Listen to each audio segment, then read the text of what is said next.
गुरुग्राम के 2 दिवसीय दौरे पर मुख्यमंत्री मनोहर लाल पीडब्ल्यूडी के रेस्ट हाउस पहुंचे। सीएम ने हरियाणा इंटरप्राइजेस प्रमोशन बोर्ड की 10वीं बैठक को किया संबोधित।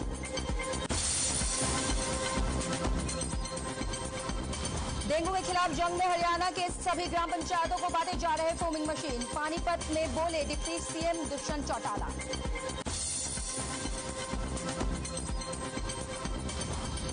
दिल्ली एनसीआर में बढ़ते प्रदूषण पर सुप्रीम कोर्ट सख्त। सुनवाई के दौरान मांगे केंद्र सरकार से जवाब। कहा प्रदूषण से निपटने के लिए क्या कदम उठाए।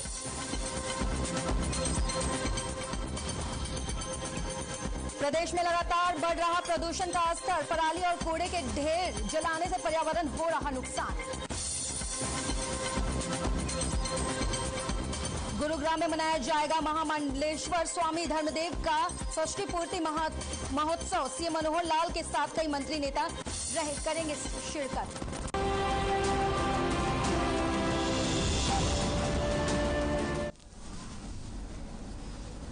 नमस्कार, आपका स्वागत करती हूँ हर खबर हरियाणा में। मैं हूँ आपके साथ शिखा। तो चलिए रुख करते हैं खबरों का। डेंगू और मच्छरों से होने वाली बीमारियों की रोकथाम के लिए हरियाणा सरकार हर संभव कदम उठा रही है। इस दिशा में राज्य सरकार अब ग्राम पंचायतों को फोमिंग मशीन उपलब्ध करवा रही है। प्रदेश सरकार के इस कदम के बाद पंचायती स्तर पर फोमिंग मशीनें बंटवाने वाले देश को पहला राज्य हरियाणा बना दिया है। वहीं डिप्टी सीएम दुष्यंत चौटाला ने पानीपत में ग्राम पंचायतों को फोमिंग मशीन बांटे हैं। इस दौरान पत्रकारों से बातचीत करते हुए मुख्यमंत्री ने कहा है कि डेंगू के खिलाफ हरियाणा बड़े स्तर पर लड़ाई लड़ रहा है, इसलिए प्रदेश सरकार सभी 22 जिलों में फोमिंग मशीन बांटेगी ताकि ग्रामीण क्षेत्र में रेगुलर फोमिंग करवाई जाए। साथ ही दुष्यंत चौटाला ने प्रदेशवासियों से कोरोना महामारी की तरह डेंगू मलेरिया के खिलाफ भी जागरूक होकर लड़ाई लड़ने की अपील की है। देश के लिए फोमिंग मशीन परचेज इंस्पेक्शन के बाद प्रोसेस अपनाया। जैसी डिलीवरी आई कल शाम को हमें पता चला और आज हमने बात की। इससे फास्ट तो मेरे ख्याल से किसी भी स्टेट में आज तक कदम नहीं उठाया। और हमारा ये प्रयास है कि 22 के 22 जिलों में जो हमारे पास इनिशियली 1500 का लॉट आया है वो हम डिस्ट्रीब्यूट करेंगे। रेगुलर फॉगिंग एक गांव में 2-2, 3-3, 4-4 दिन के गैप में होती रहे। वहीं हरियाणा के उप मुख्यमंत्री दुष्यंत चौटाला शनिवार को सोनीपत पहुंचे। डिप्टी सीएम ने आसपास के कई गांवों का दौरा भी किया, जहां उन्होंने लोगों की समस्याओं को सुना और जल्द समाधान करने का आश्वासन भी दिया है। इस दौरान मीडिया से बातचीत करते हुए चौटाला ने कहा है कि सरकार किसानों से बातचीत करने के लिए तैयार है, लेकिन किसान तैयार नहीं है। किसान आंदोलन अब आपसी भाईचारा और माहौल खराब करने का काम कर रहा है।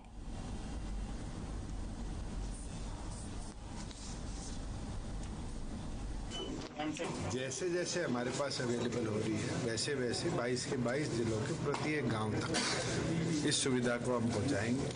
ऑलरेडी 500 फॉगिंग मशीन आज 22 के 22 जिलों में डिलीवर हो चुकी है।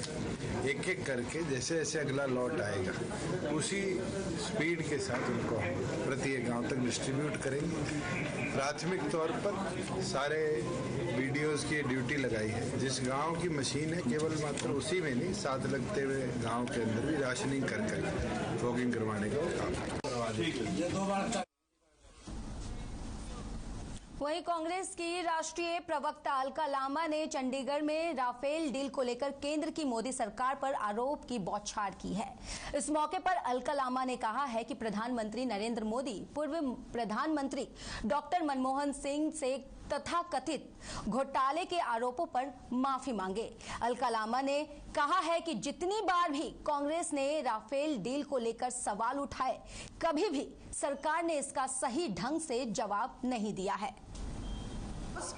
राफेल डील को लेकर 2019 के चुनावों से पहले नारा था, मैं भी चौकीदार, भाजपा प्रधानमंत्री जी का।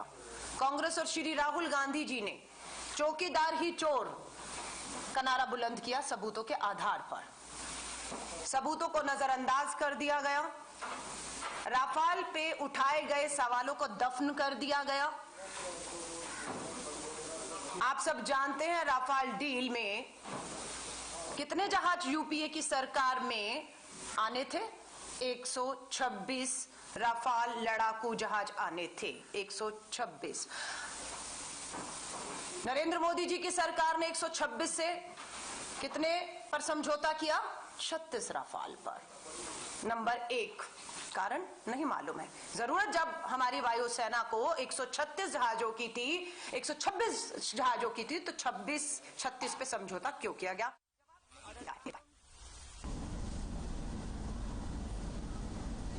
वहीं केंद्रीय मंत्री कृष्णपाल गुर्जर ने फरीदाबाद महानगर विकास प्राधिकरण की बैठक की।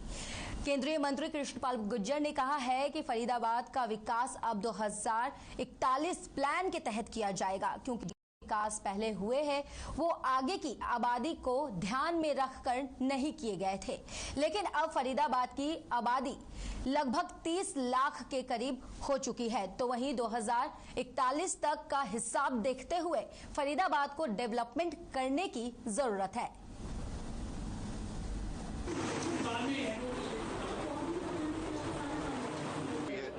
देखो, प्लानिंग हुई है।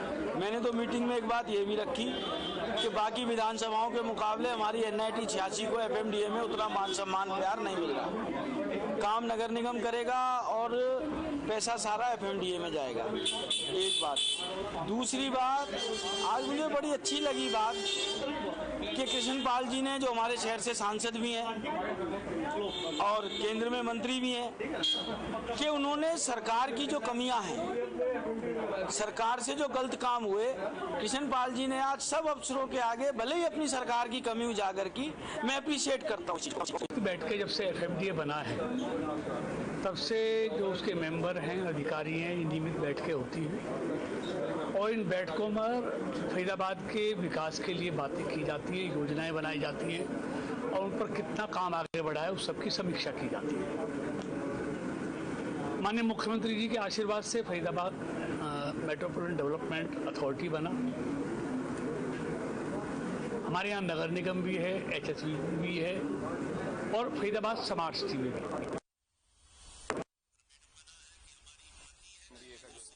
एरिया है और FMDA में जो चीज़ें गई हैं, सारी जो स्मार्ट रोड हैं, बड़ी रोड हैं या स्मार्ट सिटी की बात है, सभी पर चर्चा हुई।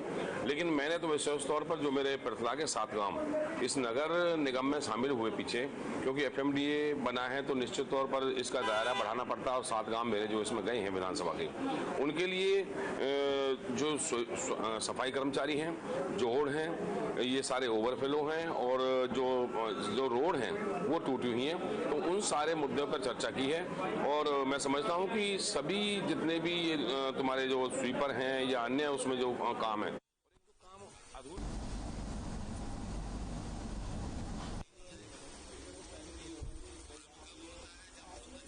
वहीं केंद्रीय मंत्री कृष्णपाल गुर्जर ने फरीदाबाद महानगर विकास प्राधिकरण की बैठक ली है, जिसमें केंद्रीय मंत्री कृष्णपाल गुर्जर ने कहा है कि फरीदाबाद का विकास अब 2041 प्लान के तहत किया जाएगा, क्योंकि जो विकास पहले हुए हैं वो आगे की आबादी को ध्यान में रखकर नहीं किए गए थे।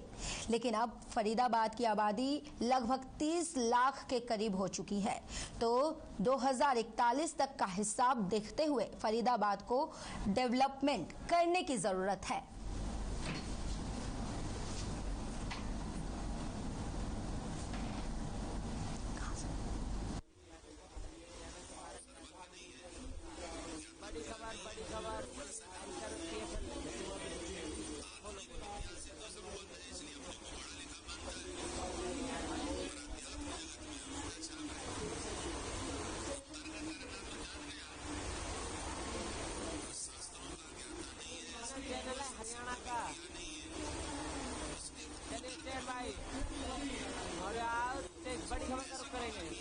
वही चलिए अब रुख करते बड़ी खबर का। इस वक्त की बड़ी खबर आ रही है, जहां हरियाणा के 12 खिलाड़ियों को पुरस्कार दिया गया है। 4 प्रशिक्षित को पुरस्कार दिया गया, जिसमें नीरज चोपड़ा को भी पुरस्कार मिला है। सीएम ने बधाई दी है, वहीं सीएम ने हरियाणा के खिलाड़ियों को बधाई दी।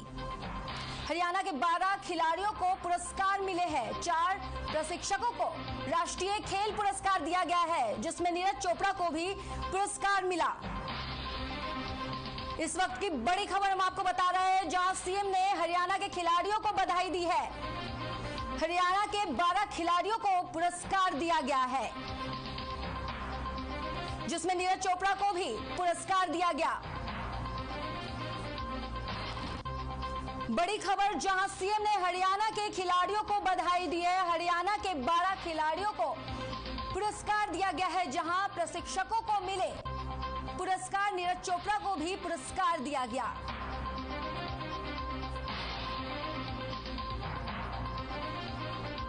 अभी की बड़ी खबर हम आपको बता रहे हैं, जहां सीएम ने पुरस्कार दिया है।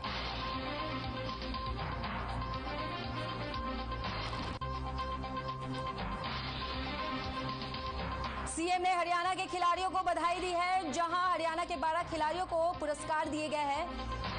4 प्रशिक्षकों को राष्ट्रीय खेल पुरस्कार मिला। आप देख सकते हैं हमारे टीवी स्क्रीन पर, नीरज चोपड़ा को भी पुरस्कार से सम्मानित किया गया है। वहीं सीएम ने हरियाणा के खिलाड़ियों को बधाई दी, जिसमें 4 प्रशिक्षकों को राष्ट्रीय खेलों को लेकर पुरस्कार दिया गया।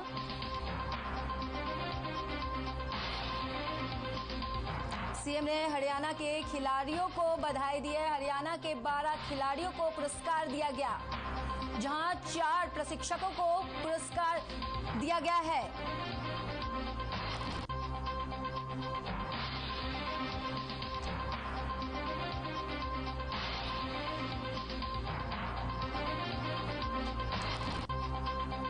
नीरज चोपड़ा को भी पुरस्कार दिया गया।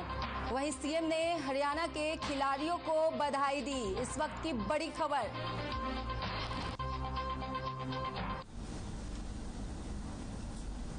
वहीं हरियाणा के परिवहन मंत्री मूलचंद शर्मा ने बल्लभगढ़ को करोड़ों रुपए विकास कार्यों की सौगात दी है। मूलचंद शर्मा नेसीवर लाइन सड़क, गुरुग्राम कैनाल के साथ नया रोड और पार्कों की सौगात देते हुए जनता का आभार जताया। इसके साथ ही विकास कार्यों के शुभारंभ के लिए स्थानीय लोगों के नारियल तोड़ा। वहीं परिवहन मंत्री ने मौके पर स्थानीय लोगों की समस्याओं को सुना, जल्द निपटारा करने का आश्वासन भी दिया है। साथ ही शहर में साफ सफाई को लेकर प्रशासन को निर्देश दिया।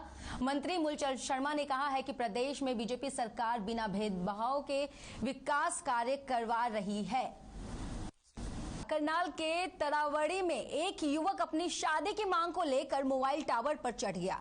युवक की उम्र 20 साल है और युवक की जिद थी कि उसकी शादी करवाई जाए। करीब 3 घंटे तक युवक टावर पर चढ़ा रहा। युवक का पिता नहीं है। युवक की मां परेशान है कि बेटे की शादी हो नहीं रही है, वो ऐसे ही हरकत कर रहा है। युवक शराब पीता है, इसलिए उसकी शादी नहीं हो रही, ना ही वो कोई काम करता है। पुलिस और आसपास पड़ोस के लोग मौके पर पहुंचे और उन्होंने युवक को समझाया, जिसके बाद युवक 3 घंटे के बाद टावर से नीचे उतरा। युवक को लोगों ने कहा कि अगर तुम शराब छोड़ दोगे तो पैसे इकट्ठे करके तुम्हारी शादी करवा दी जाएगी।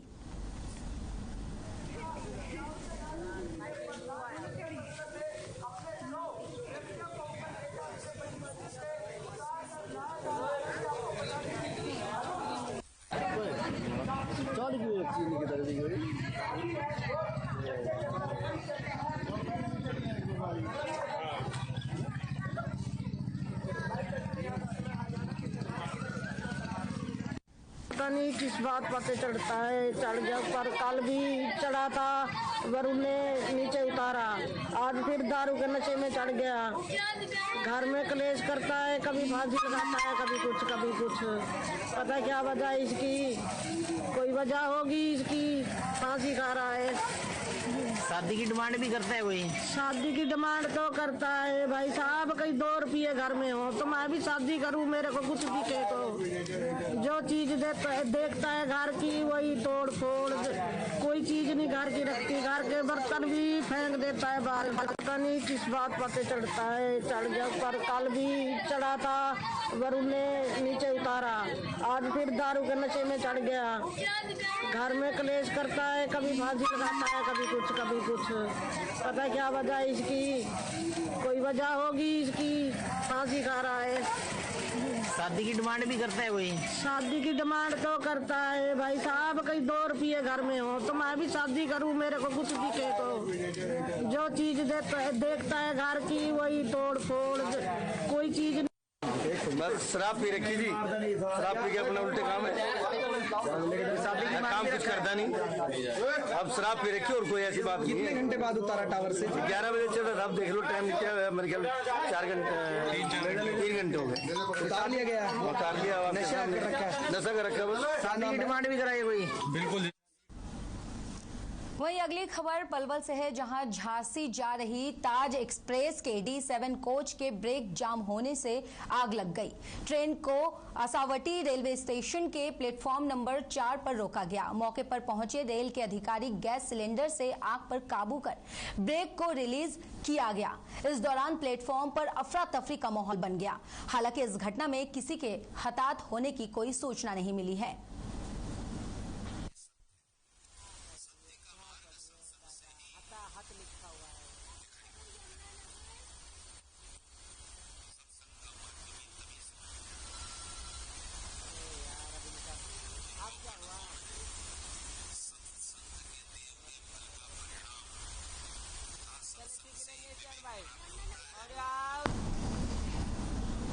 वहीं यमुनानगर के बिलासपुर में राज्य स्तरीय मेला कपाल मोचन 15 नवंबर से शुरू हो जाएगा। मेले में पंजाब, हरियाणा, हिमाचल के साथ देश के अन्य राज्यों से लाखों श्रद्धालु भाग लेने आएंगे। इस बार कपाल मोचन मेले में कोरोना की RT-PCR की रिपोर्ट को लेना अनिवार्य किया गया है। बिलासपुर के कपाल मोचन में लगने वाला ये मेला हिंदू सिख एकता का प्रतीक है। उपायुक्त पार्थ गुप्ता ने बताया है कि मेले का उद्घाटन 15 नवंबर को दोपहर 3 बजे किया जाएगा और मेले में प्रवेश के लिए रजिस्ट्रेशन करना अनिवार्य है। वहीं मेले को लेकर सुरक्षा व्यवस्था के पुख्ता इंतजाम भी किए गए हैं।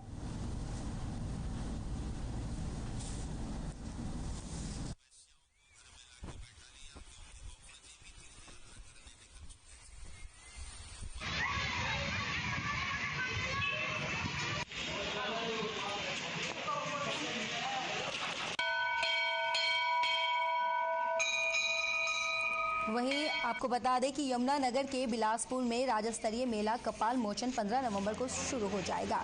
मेले में पंजाब, हरियाणा, हिमाचल के साथ देश के अन्य राज्यों से श्रद्धालु भाग लेने आएंगे। इस बार कपाल मोचन मेले में कोरोना की RT-PCR की रिपोर्ट लाना अनिवार्य माना गया है। बिलासपुर के कपाल मोचन में लगने वाला ये मेला हिंदू सिख एकता का प्रतीक है। उपायुक्त पार्थ गुप्ता ने बताया है कि मेले का उद्घाटन 15 नवंबर को दोपहर के बाद 3 बजे किया जाएगा और मेले में प्रवेश के लिए रजिस्ट्रेशन करना अनिवार्य होगा। वहीं मेले को लेकर सुरक्षा व्यवस्था के पुख्ता इंतजाम भी कर दिए गए हैं।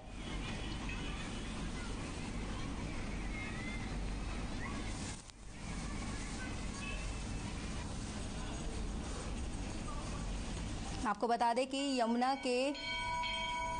यमुनानगर के बिलासपुर में राज्य स्तरीय मेला कपाल मोचन 15 नवंबर से शुरू हो जाएगा। मेले में पंजाब, हरियाणा, हिमाचल के साथ देश के अन्य राज्यों से श्रद्धालु भाग लेंगे। इस बार कपाल मोचन मेले में कोरोना की RT-PCR रिपोर्ट अनिवार्य माना गया है।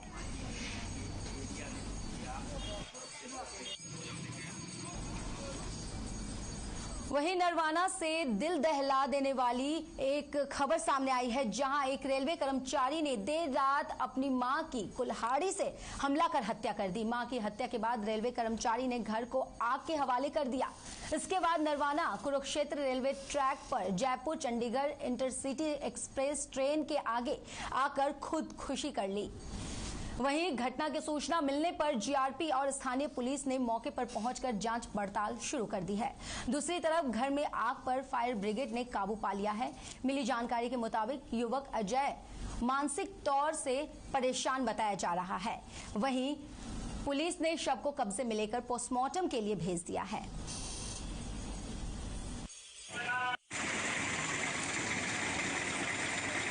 किसी ने सूचना दी भी फला रेलवे स्टेशन के जो क्वार्टर बने हुए हैं उसके अंदर आग लगी हुई है। तो हमारी गश्त पार्टी मौके पर पहुंची तो वहाँ कोई डेड बॉडी नहीं थी, लेकिन आग लगी थी सिलेंडर में। तो पुलिस ने फायर ब्रिगेड को बुलाया, आग बुझाई। तो बाद में पता चला भी यहाँ कोई लेडीज़ की चोट लगी थी। ये कन्फर्म नहीं था कि मर्डर है क्या चीज़ है, तो यही था भी आग की वजह से कैजुअलिटी हुई है। तो ना किसी पड़ोसियों ने सूचना दी भी ऐसे कोई वारदात हुई है, ना उसके कोई परिजन वहाँ थे। मेरा गांव मेरे देश की खबरों में बस इतना ही। मुझे इजाजत दें, नमस्कार।